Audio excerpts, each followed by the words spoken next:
बिस्मिल्लाहिर्रहमानिर्रहीम। अल्लाहुम्मा सल्लि अला सरदारुल अंबिया खातमुन नबिय्यीन रहमतल लिल आलमीन सय्यदना व मौलाना मुहम्मद व आले मुहम्मद। अस्सलाम वालेकुम नाज़रीन, मैं हूँ नज़रिया पाकिस्तान का वकील सरदार आफ्ताब विर्क। प्रोग्राम रियासत बनाम सियासत के साथ, और आप देख रहे हैं यूट्यूब चैनल नज़रिया पाकिस्तान। मैंने कल अर्ज़ किया था कि चौधरी बरादरान का सियासत में एक ऐसा मुकाम है, उनकी ऐसी रवायात हैं सियासत के मैदान में, और सियासत के खेल को इतनी खूबसूरती और वज़ादारी के साथ खेला है उन्होंने हमेशा के लिए।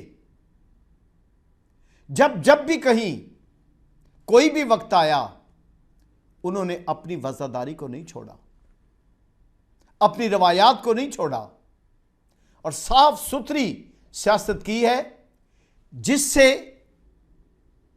मुल्क की सलामती, रियासत का वकार, कौम की इज्जत और अवामी फलाह बहबूद के मकासद आगे बढ़े हैं। और इन तमाम पहलुओं से की गई सियासत को उनकी रवायात और उनके अंदाज की बुनियाद पर एक इज्जत मिली है। वो ये बहुत अच्छी तरह जानते हैं इकबाल की इस बात को कि तायरे लाहूती, उस रिस्क से मौत अच्छी जिस रिस्क से आती हो परवाज में कोताही। आज मुझे सिर्फ उन तक एक वाकया के अल्फाज पहुंचाने हैं। जनाब मोहतरम चौधरी शुजात हुसैन साहब, मोहतरम चौधरी परवेज इलाही साहब और मोहतरम चौधरी मुनस इलाही साहब, आपके दीगर साथी जनाब कामल अली आगा साहब और चौधरी बशीर चीमा साहब और आपके सारे कारकुन इस वाकया को गौर से सुन लें, और आप सबके ज़मीर तक ये बात पहुंचाना मेरा कौमी फरीज़ा है। मैं पूरी सदाकत, पूरी जिम्मेदारी और पूरी सच्चाई के साथ ये बात आप तक पहुंचाने लगा हूं। जब मियां नवाज शरीफ और मियां शहबाज शरीफ वतन वापस आए, मैं चूंकि इनके साथ था, इनको वापस लाने के कौमी गुनाह में मेरा बहुत बड़ा एक हिस्सा है, जिसके लिए मैं अपने खुदा से भी माफी मांगता हूं। ये वापस आए, इलेक्शन की दरखास्तें देनी थी और रिटर्निंग ऑफिसर की कोर्ट में ऐवान अदल के अंदर ये दोनों भाई वहां पर मौजूद थे और मैं भी बैठा था। इस तरह के ये मियां शहबाज शरीफ थे, ये मियां नवाज शरीफ थे और ये मैं बैठा था। मैंने दोनों से सवाल किया कि जनाब, चौधरी बरादरान के बारे में आप क्या लामल इख्तियार करना है, और साथ ही ये कहा कि मेरी राय यह है कि हम इख्तलाफात को भूलकर उन भाइयों को सीने से लगाएं और आप मिलकर चलें। जिस पर मियां नवाज शरीफ ने जो कुछ कहा, बैन ही वो लफ्ज़ मोहतरम चौधरी बरादरान मैं आप तक पहुंचा रहा हूं। उन्होंने कहा कि विर्क साहब, आपने मियां मोहम्मद बख्श का वो शेर नहीं पढ़ा, कहीं सुना भी नहीं कि नीचा दी अशनाई कोलों फैज किसे नहीं पाया, किक करते अंगूर चढ़ाया हर गुच्छा जख्माया। फिर सुने, नीचा दी अशनाई कोलों फैज किसे नहीं पाया, किक करते अंगूर चढ़ाया हर गुच्छा जख्माया।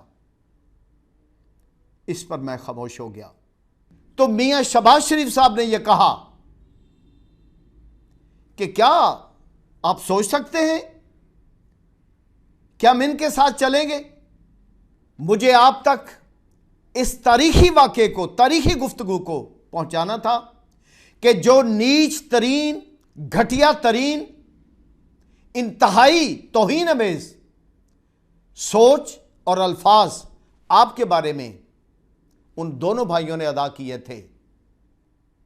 यह शेर मियां मोहम्मद बख्श का मियां नवाज शरीफ ने पढ़ा था, आपके लिए पढ़ा था, और मियां शहबाज शरीफ ने इस बात की तायीद की थी और मजीद गुस्से का इजहार किया था।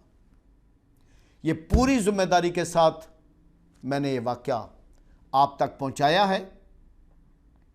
अब आप फैसला करेंगे कि क्या आपका जाना बनता है, क्या आपका इनसे मिलना बनता है। 2018 के इलेक्शन में जो रोड़े आपके रास्ते में इन्होंने जो पत्थर रखे, जो कांटे, सूलां त्रिखे मुंह वालियां सियासी सूलां जो इन्हां तुहाडे राज विछाइयां चौधरी साहबान, और उसके बाद जो जुबान इस्तेमाल होती रही, उसके बाद आपका ये कलेजा बड़ा होगा। बेशक आप सियासी लोग हैं, मेल मुलाकातें होती रहती हैं, लेकिन ये बात आपकी जुबान से अदा होना कि अगर पीटीआई के अपने मेंबरान ने पीटीआई के खिलाफ अदम एतमाद के सिलसिले में वोट दिया तो फिर हम पर भी तवक्को ना रखी जाए। ये आपको जेब नहीं देता, आपको जेब नहीं देता कि चौधरी मुनस्सिर लाई इंग्लैंड का सफर करके नवाज शरीफ से मिलने जाएं। कौम आपसे ऐसी कोई तवक्को नहीं रखती जिसमें आप इस बात का इजहार फरमाएं कि आप सियासत के लिए उसूलों को छोड़ गए। मैं पूरे यकीन के साथ कह सकता हूं कि आप जिंदगी की जंग में हुसैनियत के पैरोकार हैं। यजीदियत को कभी आपने करीब भी नहीं आने दिया। जहां ज़मीर के सौदे की बात होती है वहां आप हमेशा हुसैनी किरदार अदा करते हैं। यही आपके घर की शान है। लिहाजा कौम आपसे तवक्को रखती है कि आप मुश्किल वक्त में आप उनके साथ नहीं बैठेंगे जो आपके मुखालिफ और बदतरीन मुखालिफ रहे और आज भी हैं। और फिर अगर आपको वजीर आला वो बना भी देते हैं, अक्सरियत तो उनकी होगी इस सूबाई असम्बली में, काबीना में अक्सरियत उनकी होगी, तो क्या पता किस वक्त वो आपके नीचे से चादर खींच लें और आप गिर जाएं। ये भी तो बात है ना। आप कामल अली आगा साहब को भी बड़े जख्म लगे हुए हैं, उनको अलग से जख्म लगे हुए हैं, वो भी इस बात को बहुत अच्छी तरह जानते हैं। आज मुश्किल वक्त है और आप उनमें से नहीं हैं। हमें यकीन है आप उनमें से नहीं हैं जिनके बारे में किसी पंजाबी शायर ने यह कहा है कि जेड़ा लत्थी चढ़ी ना जाने वो बंदा चगल जमाने दा, ते जिस विच रत्ती गैरत होवे वो मर्द नहीं माने काने दा। औखे वेले हर कोई बेली मोढे नाल खलो नहीं सकदा, कदी मुनाफिक फैज ना पालो डेमू जुगनू हो नहीं सकदा। बुज़दिल ने हसना किए वो ते खुल के रो नहीं सकदा। हुंदी ए बुज़दिल दी यारी जिवें इश्क जनाने दा, आने दा बई आने दा, जेड़ा लत्थी चढ़ी ना जाने बंदा चगल जमाने दा।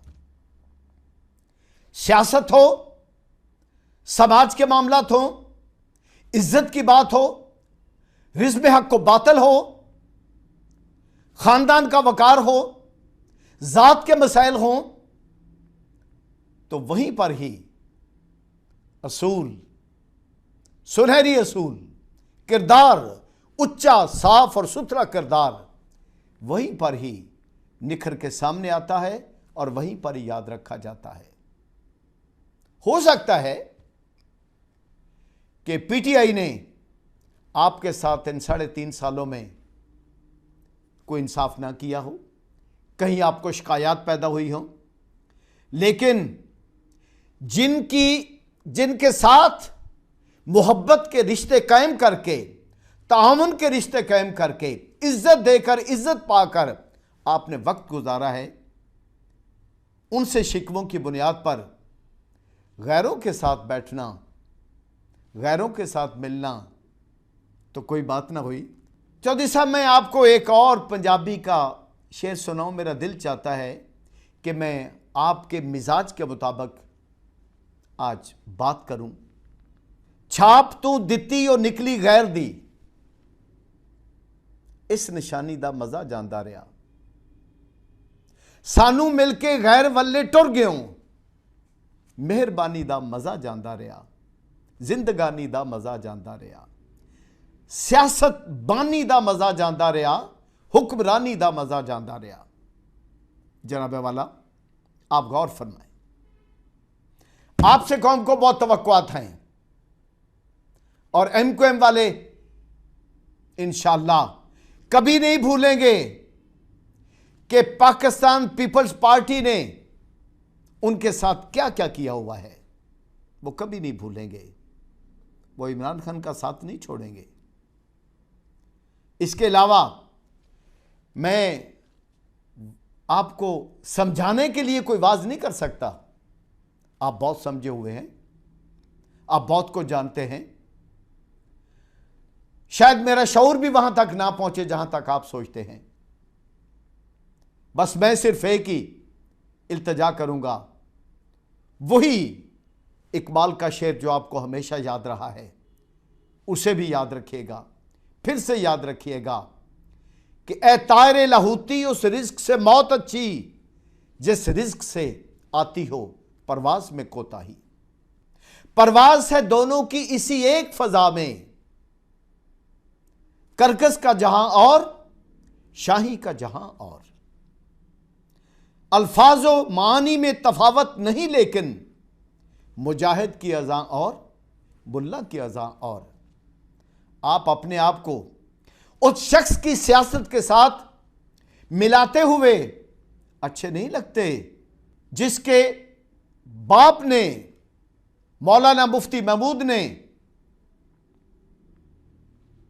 चौधरी ज़हूरुल्लाह की मुखालफत की, आपके ख़ानदान की मुखालफत की, और पाकिस्तान पीपल्स पार्टी के वो जानसार कारकुन इस बात को याद रखेंगे कि जुल्फ़िकार अली भुट्टो को फांसी के तख्ते तक ले जाने में बहुत बड़ा किरदार था मौलाना मुफ्ती महमूद का, मौलाना फजल रहमान के बाप का। आज किस ज़मीर के साथ बैठेंगे वो उस बंदे के बेटे के साथ जिसने पाकिस्तान पीपल्स पार्टी के बानी को, बेनजीर के बाबा को, बिलावल के नाना को तख्तादार तक ले जाने में बहुत बड़ा किरदार अदा किया। 9 सितारे जिनको लीड कर रहे थे मुफ्ती महमूद, जुल्फ़िकार अली भुट्टो के खिलाफ थे।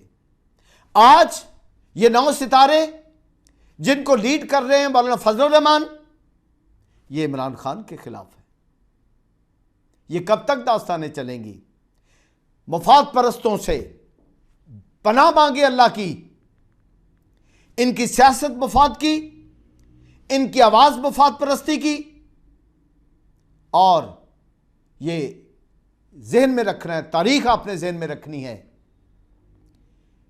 अगर -1 फार्मूले की बात भी की जाए तो फिर भी ये तारीख जहन में रखें कि बेनज़ीर के वक्त में भी -1 फार्मूले की बात हुई थी जो नाकाम हो गई। नवाज शरीफ के लिए भी -1 की बात हुई थी कि शहबाज शरीफ को लाया जाए, जो कभी ना मानी गई। आसफ अली जरदारी के बारे में -1 की बात हुई थी जो कभी अमल में न लाई गई। और अगर -1 की बात भी को करेगा तो तहरीक इंसाफ के बारे में भी ना, इमरान खान के बारे में भी नाकाम हो जाएगी। मैं आपको एक बात बता दूं, ये इस बात को ज़हन से निकाल दीजिएगा नाजरीन कि मेरा तहरीक इंसाफ के साथ कोई तल्लुक है, मेरा तल्लुक तहरीक इंसाफ के साथ नहीं है, मेरा तल्लुक रियासत पाकिस्तान के साथ है, पाकिस्तान की कौम के साथ है और अवाम की फलाह बहबूद के साथ है, आइन और कानून के साथ है। मैं खैर मांगता हूं। मेरा सबसे बड़ा तल्लुक, बुनियादी तल्लुक बाबा कौम कैद आज़म मोहम्मद अली जिन्ना के साथ है। मेरा सबसे बड़ा तल्लुक नजरिया पाकिस्तान के नफाज के साथ है। मेरा सबसे बड़ा तल्लुक और मेरा जीना मरना ला इलाहा इल्लल्लाह के पैगाम के साथ है। मेरा सबसे बड़ा तल्लुक अल्लाह के आखिरी पैगंबर रहमतुल लिल आलमीन और अहले बैत पैगंबर सल्लल्लाहु अलैहि वसल्लम के साथ है। मेरा किसी पार्टी के साथ कोई तल्लुक नहीं। मैं वो कर रहा हूं, मैं वो कह रहा हूं आपको 3 दिन से जो मेरा ज़मीर कहता है, जो पैगाम है मेरे मजहब का, जो पैगाम है मेरे दीन का, जो पैगाम है हुसैनियत का। मैं हुसैनी लश्करों का एक सिपाही हूं और मैं अपने ज़मीर के मुताबिक आवाज़ उठाकर आप तक पहुंचा रहा हूं। मेरी आपसे गुजारिश है, मैं अभी कल ही एक इंटरव्यू सुन रहा था, कल रात फजल रहमान नदीम मलिक के साथ समा चैनल पर बैठे हुए थे और क्या कह रहे थे सुने। नदीम मलिक ने कहा जी तसादम हो जाएगा, तो फजल रहमान ने हजूर पाक सल्लल्लाहु अलैहि वसल्लम की एक हदीस सुनाई और कहा कि नबी पाक की हदीस है कि अपने दुश्मन के सामने आने की तमन्ना ना करो, लेकिन जब दुश्मन सामने आ जाए तो उसको कुचल डालो, क्योंकि जन्नत तलवारों के साए के नीचे है।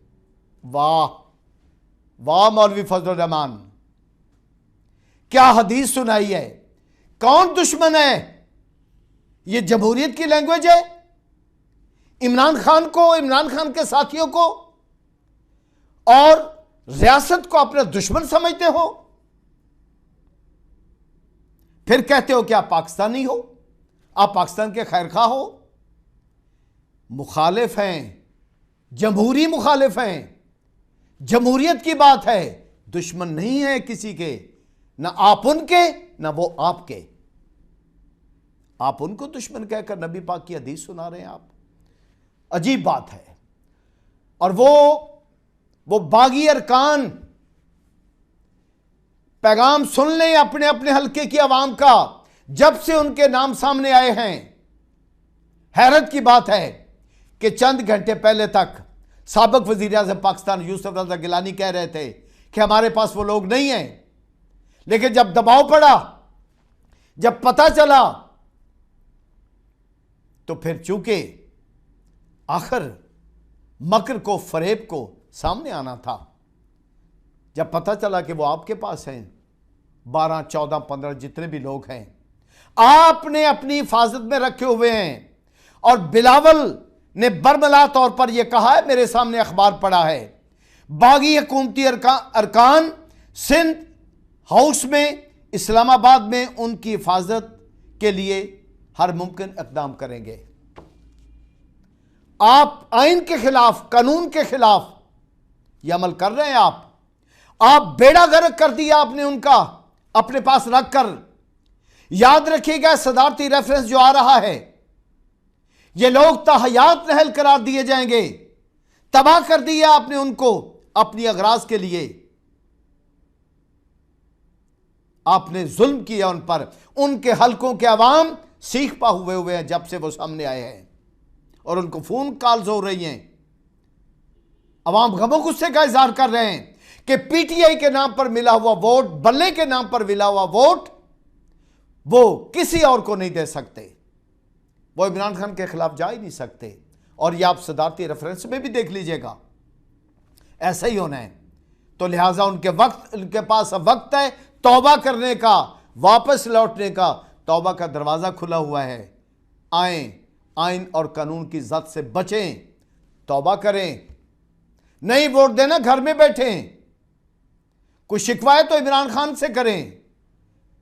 कौमी गुनाह का इर्तिकाब न करें और अपने आप को तबाह न करें। अपने माथे पर गद्दार का टाइटल ना लिखें। याद रखना, इमरान खान हार भी गया तो याद रखो, पटना में टीपू सुल्तान की कब्र पर चिराग जलते हैं, जुल्फकार अली भुट्टो की कब्र पर चिराग जलते हैं, मीर जाफर और मीर सादक की कब्रों पर कुत्ते भौंकते हैं।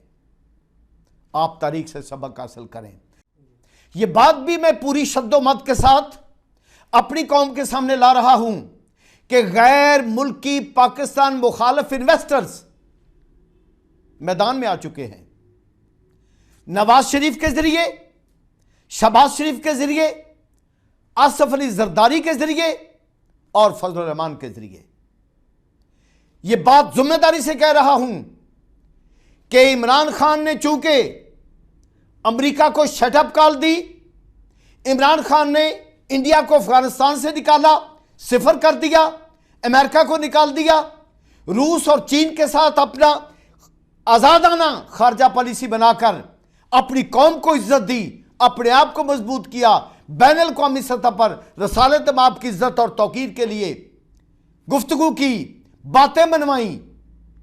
इमरान खान को जो जीत मिली है, इस कौम को जो जीत मिली है, पाकिस्तान को जो जीत मिली है, नजरिया पाकिस्तान को जो जीत मिली है, इस जीत से परेशान होकर इस जीत को हार में बदलने के लिए बैन अल-अक़वामी इन्वेस्टर पाकिस्तान के दुश्मन ममालिक सामने आ चुके हैं और इनके जरिए सरमाया लगा रहे हैं, जिनके नाम मैं फिर दोहरा रहा हूं, नवाज शरीफ, शहबाज शरीफ, फजल रहमान, आसिफ अली जरदारी। पाकिस्तान पाइंदाबाद, नजरिया पाकिस्तान जिंदाबाद, कायद आज़म मोहम्मद अली जना और उनके असूल जिंदाबाद। आप भी अपना ख्याल रखिएगा, अपने वतन के लिए लड़ें, अपनी कौम के लिए लड़ें, अपनी ज़ात के लिए ना लड़ें। अल्लाह आपका हामी और नासिर हो।